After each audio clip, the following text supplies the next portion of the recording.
Who here knows a little bit about mining? Little. Like when my friends bring it up when they ask me about Bitcoin, I just like change the topic. Who knows like a dangerous amount about Bitcoin mining? Where they understand like phases and they're like, yeah, like it's 3-phase, bro. Like your legs. Okay, is anybody here like a turbo expert Bitcoin miner? Okay. Yeah. Okay, well, today is going to be about how we are all lying to you. Sorry to all of us, as one of the ones assembled.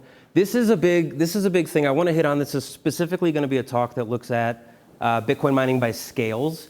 And the reason I'm bringing up Bitcoin mining by scale is because I want to emphasize a few very, very important key points about Bitcoin mining overall.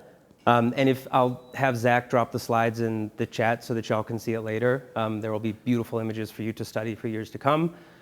The reason scale is so interesting when it comes to Bitcoin mining is that there is no inherent competitive advantage per se when it comes to the mining network of having 1,000 Bitcoin miners versus one. Everything reduces to the machine level.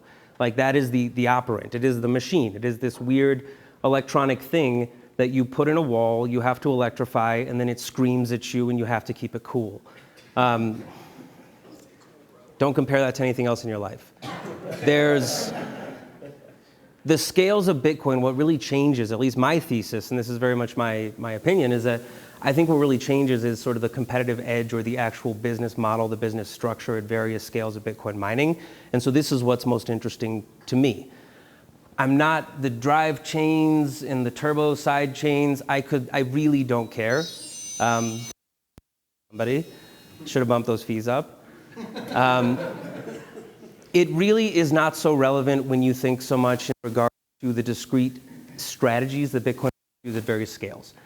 And so this is something that I want to really kind of flesh out and talk about tonight, is looking at Bitcoin mining at the smallest scales, which we all know and love, kind of like the pleb miners, home miners, ramping that up to sort of like the commercial scale, you could call it, pseudo-commercial, looking into things like, light industrial, and then starting into like heavy industrial, very, very large scale mines.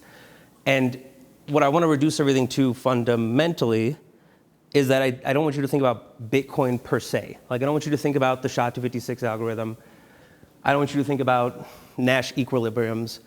I just want you to think about an electric shoebox. Study it for years to come. It took me a lot of prompts on Dallas to come out. Proud of it. But think about an electrified shoebox. This is the fundamental basis. Like, don't think about Bitmain or WhatsMiner or immersion cooled or air cooled or water cooled or efficiencies or what your runs are going to do. Are you doing single loop? Are you doing double loop? Are you dual phase? Are you 3-phase? How am I going to set up my facilities? Fuck it. We are talking about shoeboxes. Shoeboxes, they come in brown. They come in whatever color shoeboxes come in. And I want you to put a gerbil in the shoebox. Also, Dali. It's like surprisingly hard to get it to make a gerbil. And he gets hot really easily. So you have shoeboxes full of gerbils.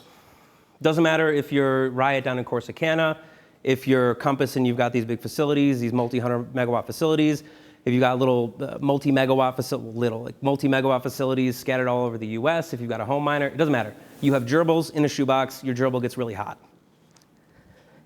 You guys didn't see it go in this direction, did you? No, thank you. Your shoebox needs 3 things. You need an internet connection, you need a way to cool it, you need electricity. The slow fees coming in. The reason it's internet cooling electricity is because it makes a fun little ice, then you can remember it better because CIE doesn't make any sense. But in reality, it should probably be like electric internet cooling or internet electric cooling. It just makes more sense in my head that way. But ice, now you're going to remember it, internet cooling electric. There's 3 things. There's 3 things that go into your shoebox. We're not talking about joules per terahash. We're not talking about watts consumption. We're not talking about the watts output. We're not talking about using liquid immersion, using water immersion, using air. We're just talking about shoeboxes that get hot. I plug it into a wall. It consumes a buttload of electricity. I plug it into the internet, it does something else. I have to keep it cool or it's gonna get pissed off. The gerbil will be really pissed off. Okay, so let's look at 3 scales. This is not, thank you. This is not to scale. I'm calling home and commercial anything that's like less than a quarter megawatt.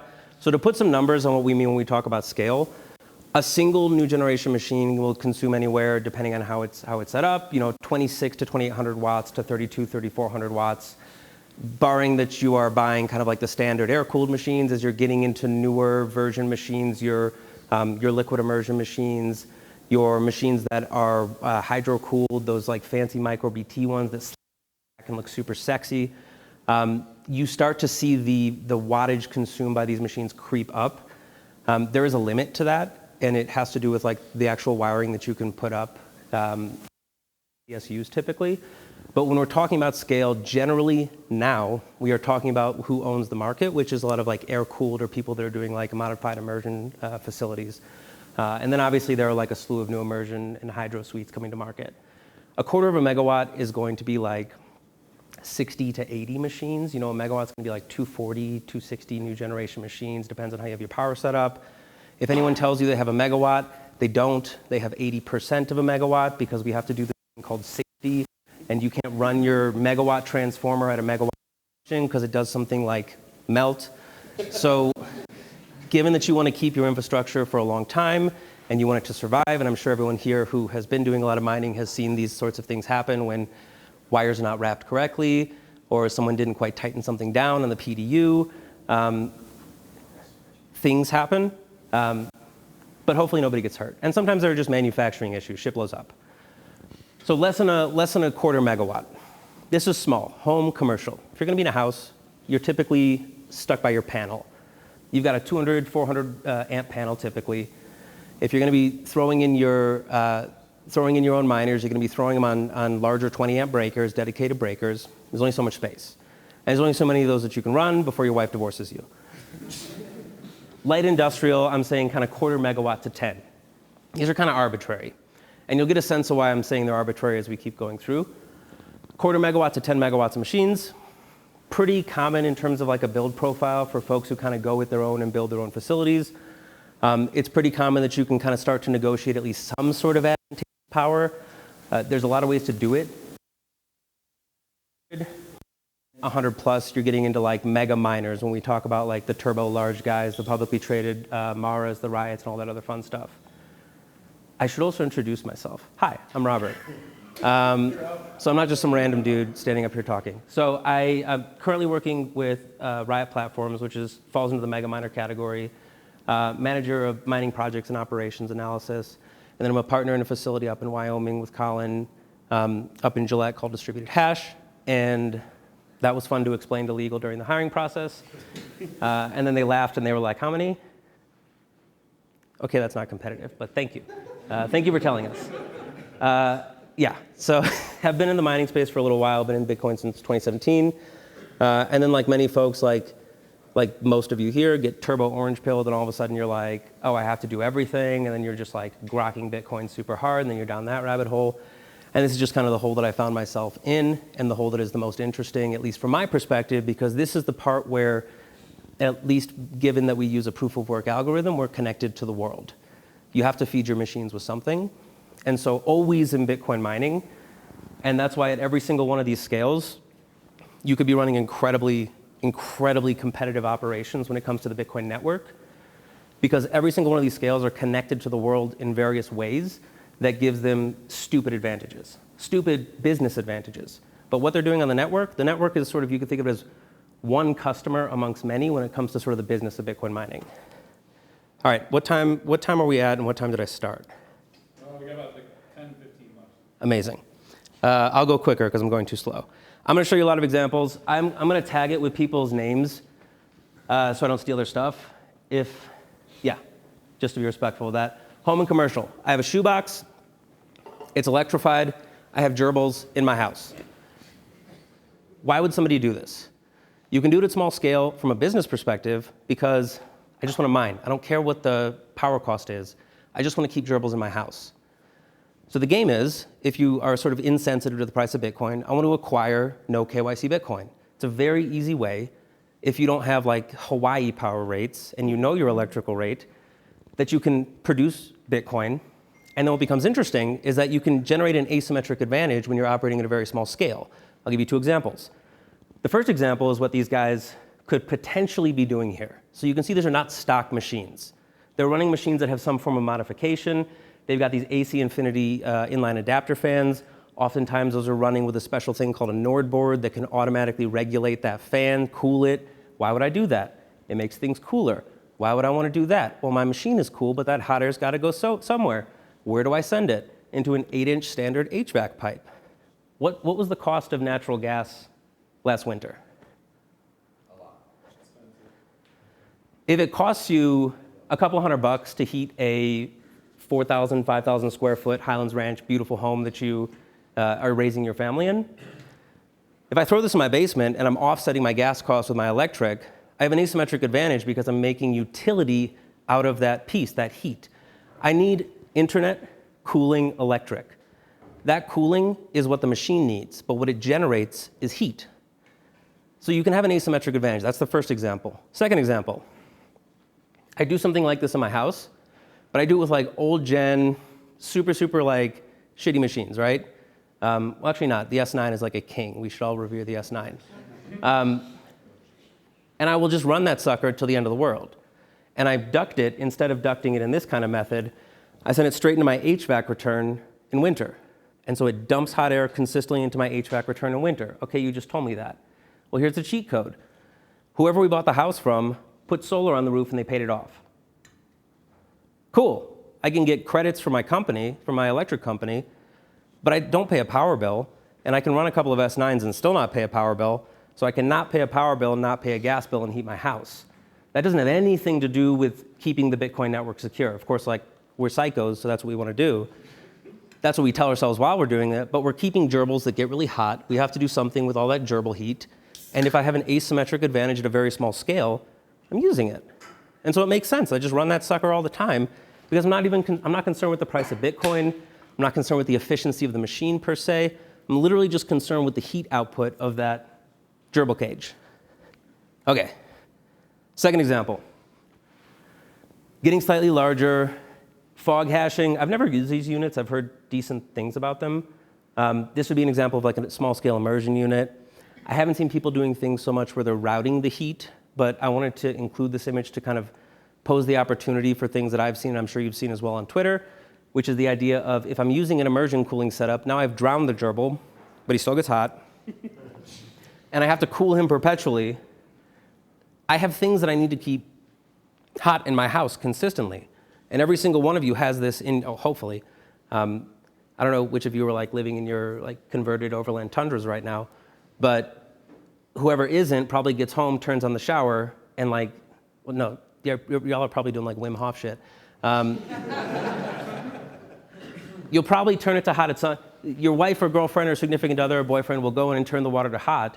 That you have a tank of 50 to 100 gallons of water that is consistently sitting at some degree of heat somewhere in your utility room, and that is a sunk cost. And so it's an efficient sunk cost, but it's still a sunk cost. And so there are new opportunities with this style of cooling where you can use that waste product to offset a fixed cost that you would have in your house, something like heating. So heating in the water side, heating on the air side, same thing, gerbils, they get hot. We haven't even touched the electricity yet. We're just really talking about like hot gerbils and or internet yet, I'm sorry. We're just talking about the electricity and the cooling piece. Had to throw in the upstream data black box as well. Lets you do the same thing, obviously outside, inside, keeping the machine cool. It's an apparatus I build around the machine, and it allows me to basically run my machine and use that heat. So there are lots of guys that throw these in their shops, their commercial shops. It dampens the sound. They don't have to pay out the backside to warm an industrial space, right? Quick question. Yes, please.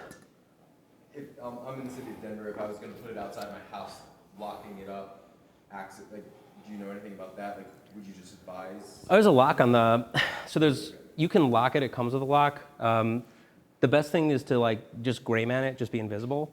It looks like an AC condenser in some ways. If people don't know what it is, they don't think about it. Like, until I started working in Bitcoin mining. I didn't look at substations or high voltage lines or transformers and then try to convince my wife that they were interesting. They were just invisible. The best thing is to be invisible, right? To most people, it will be invisible. All right, light industrial. I had to show the distributed hash facility. You can see like basically half of it here. So now we have a shit ton of gerbils. And these are indoor gerbils and outdoor gerbils. And now we've upgraded the thing. We still have to do the three things. We have to connect them to the internet, which is kind of inconsequential from an infrastructure perspective. When it gets very large, there's obviously issues with like the switches, the subnets. Once you get to a certain level of machines, it becomes much more difficult. You need somebody very competent to do it. But now a new player has entered the game, right? So what are we doing? We have shoeboxes that live inside a bigger shoebox that sucks air to keep our gerbils cool. We have an internal facility that unfortunately I don't have a photo of, that is a room within a room setup, and the other side of that building sucks air into it, spits out that side, and so I have this great little setup where I keep my gerbils cool. So I've got the air, I've got the internet, I don't think you can see it from here, and then we've got this big boy that has now entered the game, the transformer. The infrastructure has now become something different. The way that this business model would work is that you are working with a utility, you're working with somebody who has excess power, you're trying to get an asymmetry from scaling up and being able to negotiate with the person who provides you the power. So this is not a case where the heat is being used for something. It's a case where you are providing a service, in a sense, to the person who is providing you the electricity.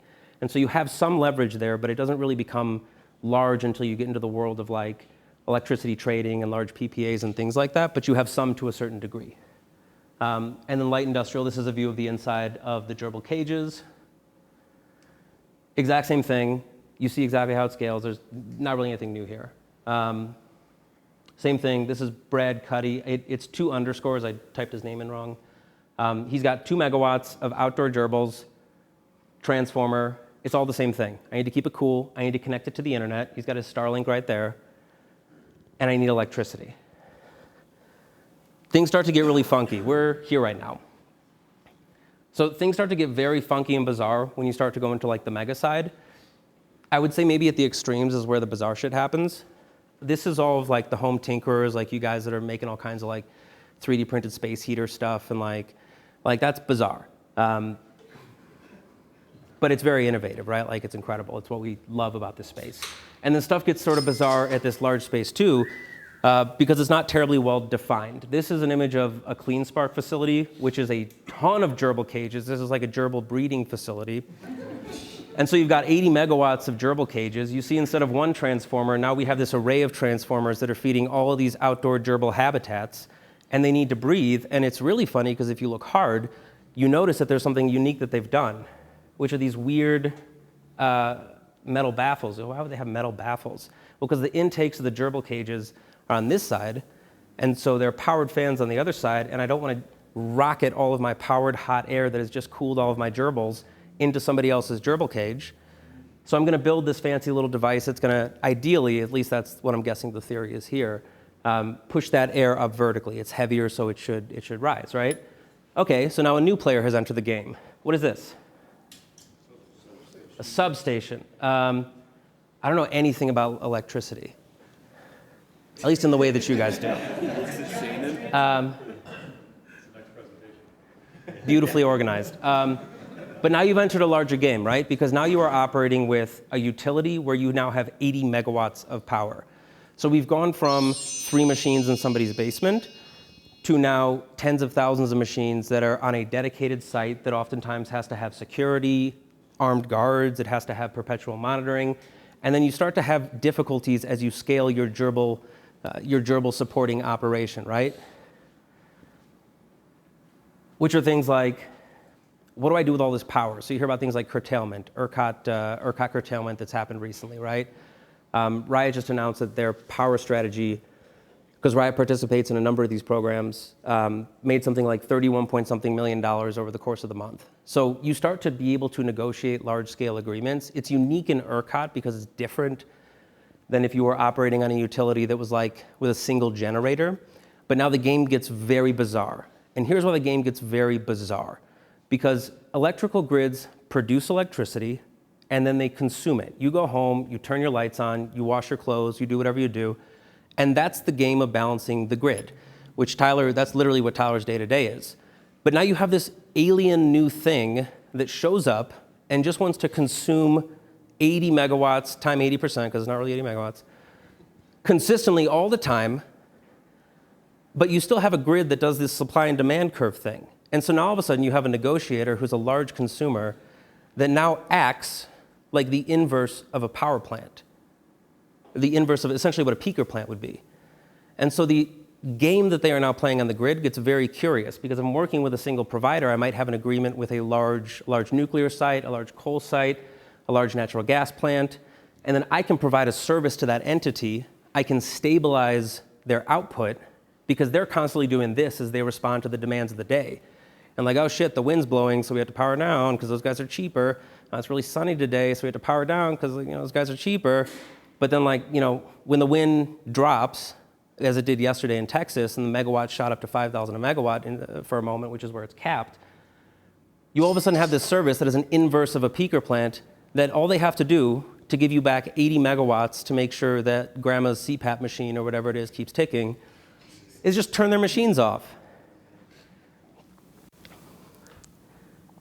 Heavy industrial, same idea, same scale, but you notice that it's like, we're now in a very different world. We're now this is like alien landscape, right? And so everything from, and I'll only touch on this briefly because I know we have folks here who also operate and live in this space, and I hope they also appreciate just how bizarre it is that there's probably 10 to 20 people in the world who have built sites over 100 megawatts, if that many. There's... Might be a couple Chinese ones we don't know yet. Yeah, I'm sure there's Chinese ones we don't know about. So all of this engineering that are doing the same three things, they're attaching internet, they are cooling their gerbils, and they are powering them. They're doing the exact same thing that you're doing when you're plugging internet at your house. They're just doing it in the same way that you're doing it, and you're like, where's the guide to this? I need to read Econo Alchemist guide. There is no Econo Alchemist guide for how to put a slab down and casually put up 100 megawatts and not blow your transformers. But it gives you a different to negotiate on the grid, and that's as somebody who almost acts essentially as an inverse of a power plant, a peaker plant. So the incentives get very unique. The ways that these facilities can operate and can be paid to turn off and can operate as a balancing agent on the grid provides a new service that did not previously exist anywhere. It literally didn't, it doesn't exist in the world, right? The one thing that everyone wants to show is their hot aisles. And at least this is a cold aisle. And they look sick. There's so many machines. And you're doing the numbers in your head, trying to count it. And it's 10 megawatts a wall, so you don't have to count. And that all goes to a hot aisle where you're this is amazing. The engineering is astounding. But it's the exact same thing. It's simply the business has scaled in a way that is not directly related to the SHA-256 algorithm and yada, yada, yada. We haven't talked about efficiency at all. But I hope that you are having some insight around what the sort of different incentive structures are and how different people play on the game. And I hope you're not dissuaded from wanting to experiment with mining, because you are just as competitive as this is an image of under construction Riot's Rockdale facility, which is 750 megawatts, their own substation, 100 megawatt transformers that run down to 2.5 megawatt transformers, the length of these 900 to 1,000 foot buildings. It's an inverse power plant. So they're mining Bitcoin, they're doing the same thing we're all doing, but they're playing a different business game. And so if there's anything that you could appreciate from understanding the scales of Bitcoin mining, I just want to emphasize that you appreciate that at any scale, Bitcoin can be incredibly profitable. You look at the guys that are mining in Africa that are set up on these power grids, these hydro facilities. That's a stupidly profitable way to have consistent power to folks, spread across. I realize I haven't been spending enough time looking at this side. I'm sorry, guys. I should have been standing this way more. I was looking more at the pictures. Yeah, I just hope you appreciate that these are not folks who are going to get squeezed with things like difficulty or price, because their balance sheet looks very different from somebody like a Riot. Their balance sheet looks very different from somebody like you who might just be heating your house. So yeah, bigger is not always better. Please appreciate the scales of mining. Internet, cooling, electricity, ICE. You're going to remember it. I know it. I know you're going to remember it. Yeah, and I don't think we have time for questions, but thank you.